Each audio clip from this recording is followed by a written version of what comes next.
a very quick one. Those love languages are said words of affirmation. Some people like it that people tell them, oh, I love you, you are this, you are that. It boosts their morale, it boosts their esteem, and you know, it's a way of really communicating to them that you love them.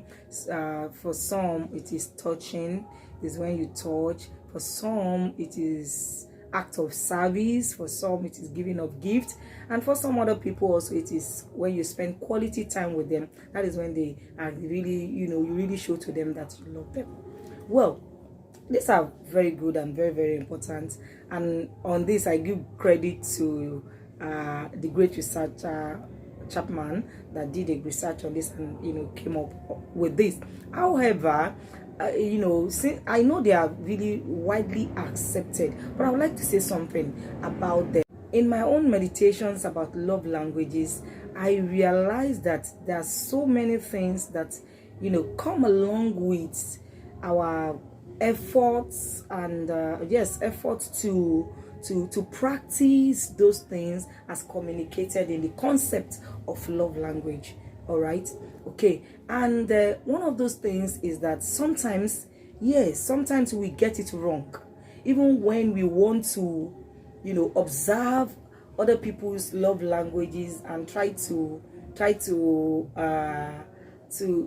practice them, try to do them, try to show our love for those people by practicing those things. Yes. And why is that so? Sometimes you are so unconscious that you want to treat others the way you want to be treated. Or for instance, your love language is act of service, and you feel, oh, when you do an act of service to your spouse, you know, when you engage in that, you are showing that you love them. If you're not careful, you begin to feel like when you do what you like to someone, then you score your point with them. Sometimes it doesn't go that way. Your own love language, as it were, if you go by the concept of love language, may not be what your wife wants, may not be what your spouse wants. Spending quality time may not just be what she wants. Sometimes it's not just spending quality time, it's just, you know, just those words of affirmation, and that is all. But because you love quality time, you feel like once you spend quality time with him, you've forgotten that you are the one being satisfied in that effort. You feel, oh, your spouse should be happy too, because you have observed that it doesn't happen that way all the time. Sometimes we actually get it wrong, and we get it wrong because we feel once we treat people the way we want to be treated, then we have scored our points. No, sometimes it doesn't happen that way. So what is the way out? Number one, you need to really humble yourself to learn, and it requires you unlearning, to learn to observe what is that love language, what is that personal life perspective that affects the relationship of your spouse, of your wife, of your husband. Yes, what are those personal perspectives that this person that affects our relationship? You've got to come to that point that you learn it. You've got to come to, if you really want a peaceful home, a peaceful marriage, a successful relationship, you've got to that point that you learn it. You test to know. You have the quest to know. You are in search, and when you search, when you seek, you will surely find. Okay, you really need to go out there to see, to know what are those things that drive your wife, what are those things that drive your husband, what are those life perspectives that drive them such a way that it affects your relationship with them, it affects their relationship with you.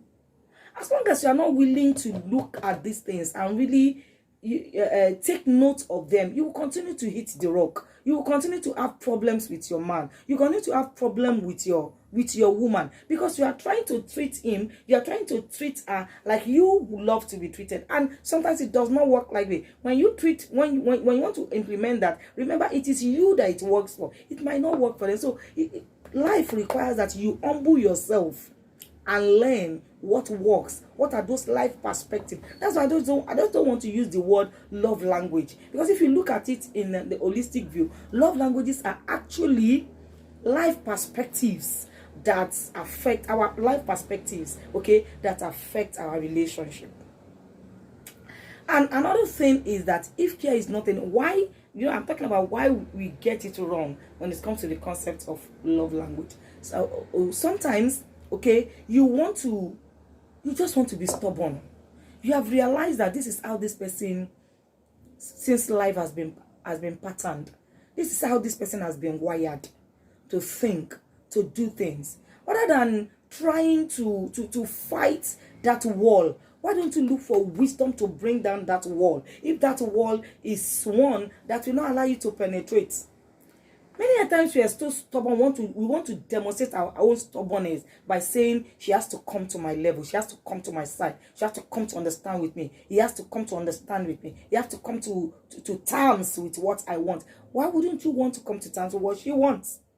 Yes, I realize that sometimes what other people want, what your spouse wants in that relationship, is not good for the relationship. So if it is not good, remember that want, that need, that perceived need is as a result of their life their perception to life, the perspective they hold about life. Hence, it is affecting their relationship. So for you to be able to break that, you have to understand what that perspective is and the wisdom to penetrate that perspective.